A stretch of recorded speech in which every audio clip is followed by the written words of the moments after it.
Kathy, thank you very, very much. Welcome, everybody. Distinguished guests all. We have many government leaders, many people, as Kathy mentioned, from foundations, from NGOs, from various interested entities. We are really delighted to have such an extraordinary expert, concerned group come together to discuss this really critical issue. And I am personally very, very grateful to the leadership of our terrific Undersecretary for Economic Growth, Energy, and the Environment. It's a big package, obviously, who has been working diligently to put this together. You can tell from the surroundings this will be interactive. There'll be a lot of visual input to digest and a great deal of science to document what we are talking about here over the course of these next couple of days. But I'm really grateful to my team here at the State Department that has worked overtime under Kathy's leadership to help bring everybody together here today. And I thank you all for coming. I welcome you to the State Department, to the Loy Henderson Conference Room, particularly those of you who are representing countries from around the world, the private sector, civil society, academia, as well as many, many people joining us online via live stream through state.gov. And I hope many more people will join us over the course of the next 2 days.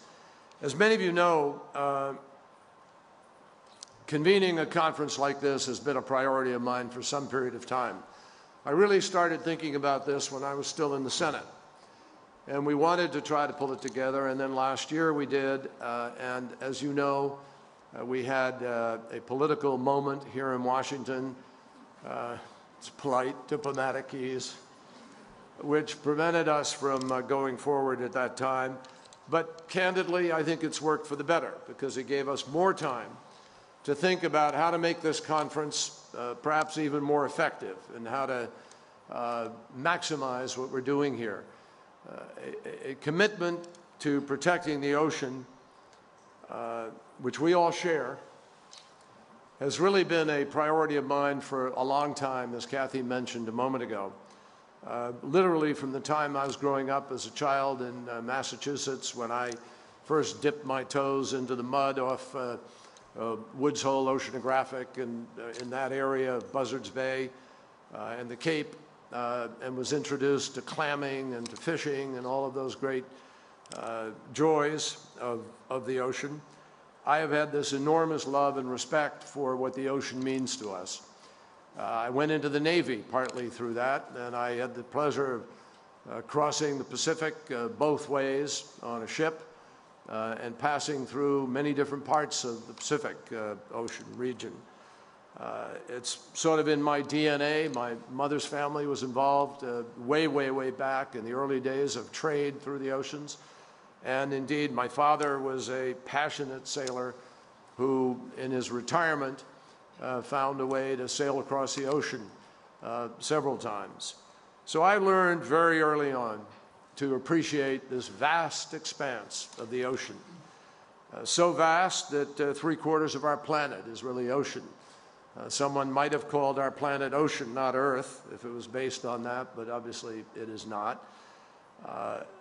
Stewardship of our ocean is not a one-person event, it's a nation event, it's a country event, it's a universal requirement all across this planet.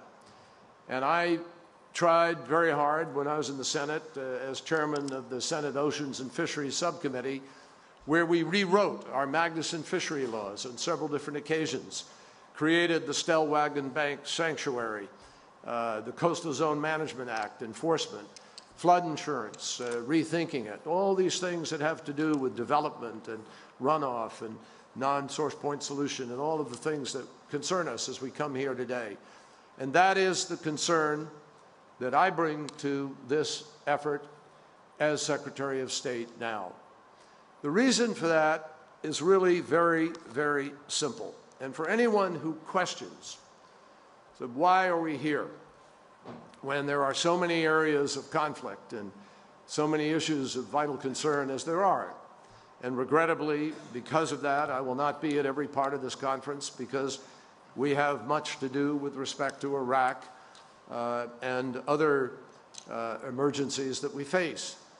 But no one should mistake that the protection of our oceans is a vital international security issue.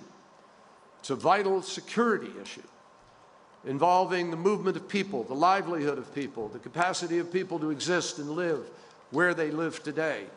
The ocean today supports the livelihoods of up to 12% of the world's population. But it is also essential to maintaining the environment in which we all live. It's responsible for recycling things like water, carbon, nutrients throughout our planet, throughout the ecosystem. System is an important word, so that we have air to breathe, water to drink, and it is home to literally millions of species. Protecting our ocean is also a great necessity for global food security, given that more than 3 billion people, 50% of the people on this planet, in every corner of the world, depend on fish as a significant source of protein. The connection between a healthy ocean and life itself for every single person on Earth cannot be overstated. And we will hear from scientists who will talk about that relationship in the course of the next hours and days. The fact is, we as human beings share nothing so completely as the ocean that covers nearly 3/4 of our planet. And I remember the first time I really grasped that notion. It was in the early 1970s when the first color pictures of Earth from space were released, the famous blue marble photographs. And when you look at those images, you don't see borders or markers separating one nation from another. You just see big masses of green and sometimes brown, surrounded by blue. For me, that image shaped the realization that what has become cliched and perhaps even, taken for granted, not perhaps, is taken for granted, is the degree to which we all share one planet, one ocean. And because we share nothing so completely as our ocean, each of us also shares the responsibility to protect it. And you can look at any scripture of any religion, any life philosophy, and you will draw from it that sense of responsibility. I think most people want their children and their grandchildren to benefit from a healthy ocean the same way that we've been privileged to. And they want to do their part to be able to ensure that that is the case. But here's the problem. When anybody looks out at the ocean, we're all guilty of it one time or another. When you stand on a beach and you look out at the tide rolling in, you feel somehow that the ocean is larger than life, that it's an endless resource, impossible to destroy. So most people underestimate the enormous damage that we, as human beings, are inflicting on our ocean every single day. When people order seafood from a restaurant, most of the time they don't realize that 1/3 of the world's fish stocks are overexploited. Too much money chasing too few fish.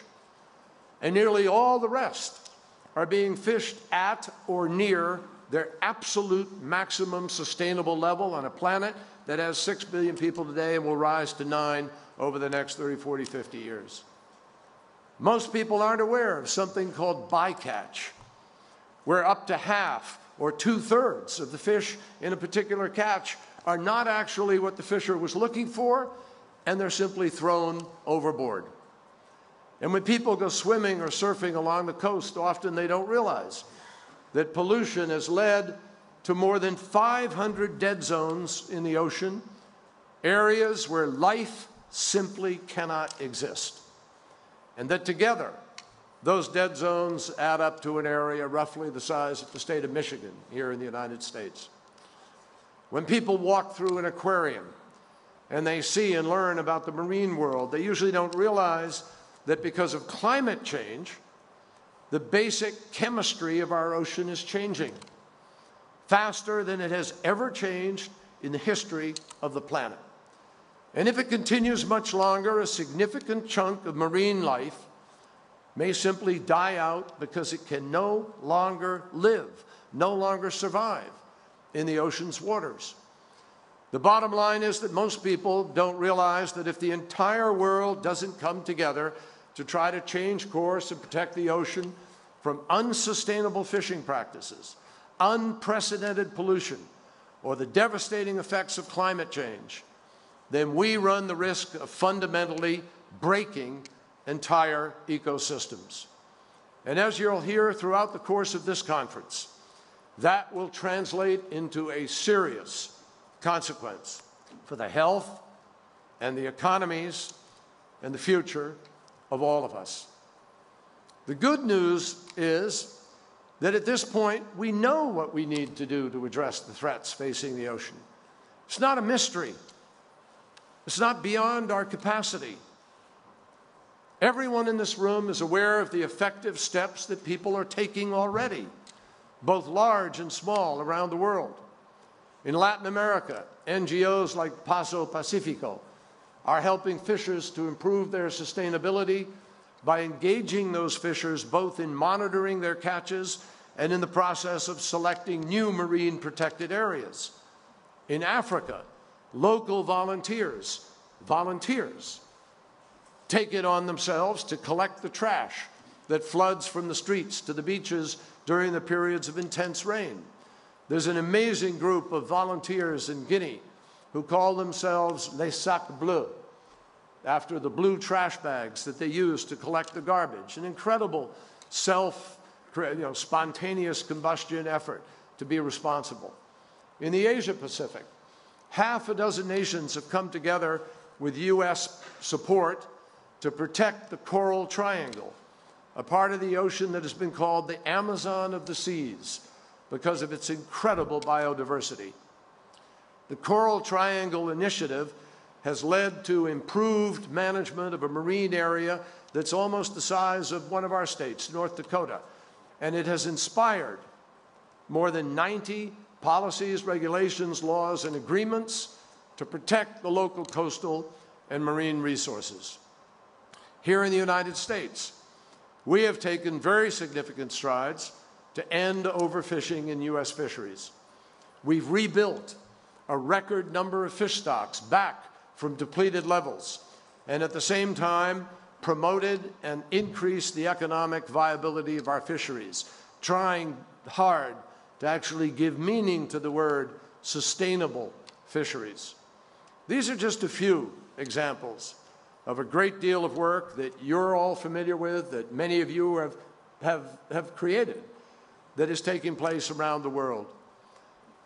But so far, all of these efforts have only been applied on a relatively small scale and only applied in one region or another. If we want to honor, if we are going to be able to honor our shared responsibility to protect the ocean, the ad hoc approach we have today with each nation and community pursuing its own independent policy simply will not suffice. That is not how the ocean works. We're not going to meet this challenge unless the community of nations comes together around a single, comprehensive, global ocean strategy. That is the only way that we can clean up our ocean today and make sure that it remains what it needs to be for generations to come. That is what this conference is all about.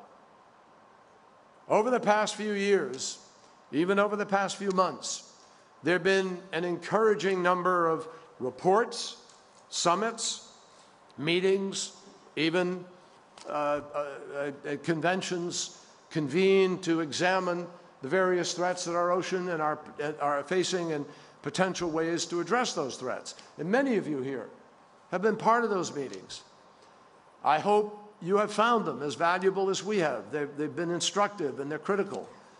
But now is the time for us to build on this groundwork of these past years. Now is the time to build on the knowledge base that we have created through these meetings. And that is why we have invited you here now. Not just to have an important conversation, but to reach important conclusions, to try to put together a plan of action. I want us to walk away from this conference with more than ideas. I want us to walk away from here with a plan that puts an end to overfishing through new rules based on the best available science. And may I add, one of the things that Ted Stevens, Senator Ted Stevens of Alaska, who teamed up with me on the Commerce Committee in the Senate, one of the things we always were fighting was getting more better science so that we can convince fishermen and convince countries, governments, of the imperative of making decisions. Too often we'd hear, well, we don't really see that, or we don't really feel that, or when I'd hear from captains of the boats, when I go out and fish, I see plenty of stocks out there. There's no reason to be restricted. We need science. And globally, we could put our heads together and our governments together and come up with both the budget and the capacity to be able to do what we need to be able to help convince people of the urgency of this. We need a plan that requires fisheries to use gear and techniques that dramatically reduce the amount of fish and other species that are caught by accident and discarded. A plan that ends subsidies to fisheries, which only serves to promote overfishing. A plan that makes it near impossible for illegally caught fish to actually come to the market anywhere, whether you're in Boston or Beijing or Barcelona or Brasilia or any other city that doesn't begin with a B. Let's develop a plan that protects more marine habitats, and we will have an announcement regarding that. I believe President Obama will make such an announcement. Today, less than 2% of our ocean is considered a marine protected area, where there are some restrictions on human activity in order to prevent contaminating the ecosystem. Less than 2% of the entire ocean. There isn't anybody here who doesn't believe we can't do better than that. So let's start by finding a way to perhaps bring that number up to 10% or more as soon as possible. And let's develop a plan that does more to reduce the flow of plastic and other debris from entering into the ocean. Everybody's seen that massive array of garbage in the Pacific and elsewhere. We need a plan that helps cut down the nutrient pollution that runs off of land and is miles from the shore, and that contributes to the dead zones that I mentioned earlier. I learned about that back when I was running for president out in Iowa and in Minnesota and the Mississippi and Missouri rivers. And you learn about the flow of these nutrients that go down the Mississippi, out into the Gulf, and we have a great big dead zone as a result. We need to develop a plan that gives us a better understanding of the acidification effect that carbon pollution is having on our ocean. That we know that in the Antarctic, for instance, there was a regurgitation of carbon dioxide. Have we reached a saturation point? I don't know. But I know that it's a question that is critical to our capacity to deal with climate change and to maintain the oceans. We ought to be able to know where it's happening, how quickly it's happening, so we can find the best way to slow it down. And we need to push harder, all of us, for a UN agreement to fight carbon pollution in the first place, because the science proves that's the only way we'll have a chance of reducing the impact of climate change, which is one of the greatest threats facing not just our ocean, but our entire planet. Finally, we need to develop a plan that not only lays out the policies we need to protect our ocean, but that also considers how we are going to enforce those policies on a global scale. Because without enforcement, any plan we create will only take us so far.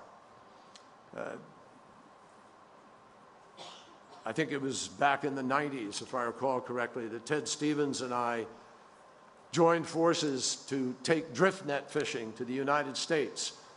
And you know, we'd become aware of literally tens of thousands of miles of monofilament netting that was dragged behind a boat that would literally strip mine the ocean, with vast proportions of the catch thrown away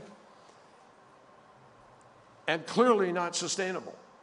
So Senator Stevens and I managed to go to the UN. Ultimately, it was banned by the UN. But guess what? There are still some rogue vessels using drift nets to strip mine the ocean because they get more money, it's faster, and there's nobody out there to enforce it. No one out there to enforce it. So we need to change this. That's our charge here, all of us.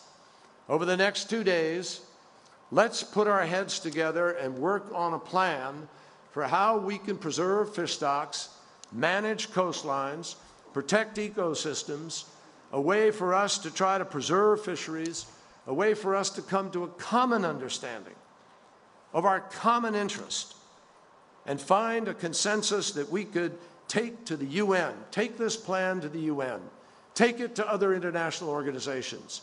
All of us begin talking the same language, off the same page, about the same objective. And if we make this a plan that all countries must follow, by helping all of them to understand that no country can afford not to, whether you're on the ocean or not on the ocean. Now, I know all of this sounds pretty ambitious. It's meant to be. I know that some of you are probably thinking, well, what did I get myself into here? But look around the room. Every one of you is here for a reason. We have government leaders from around the world at the highest levels, including 3 heads of state. We have experts from international organizations, World Bank President Jim Yong Kim, others. We have private sector leaders who are committed to our ocean's future, people like Chris Lushevsky from Bumblebee Foods. The best ocean scientists in the world are here. All of us can come together and each can help the other to ensure that every solution that we discuss is directly tied to the best science available. Ask yourself, if this group can't create a serious plan to protect the ocean for future generations, then who can and who will? We cannot afford to put this global challenge on hold for another day. It's our ocean. It's our responsibility. So I hope that over these next 2 days, we will maximize the time we are here. I am really delighted that you all came to be part of this. And I hope this will be a new beginning, a new effort to unify and to create a concerted pressure, which is necessary to make a difference. It's now my pleasure to introduce one final speaker before we open the program up.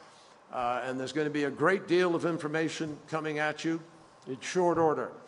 But President Anote Tong of Kiribati is one of the loudest voices, one of the clearest voices in the world in the call for global action to address climate change. And there's a simple reason why he has a special interest. It is because climate change is already posing an existential threat to his country.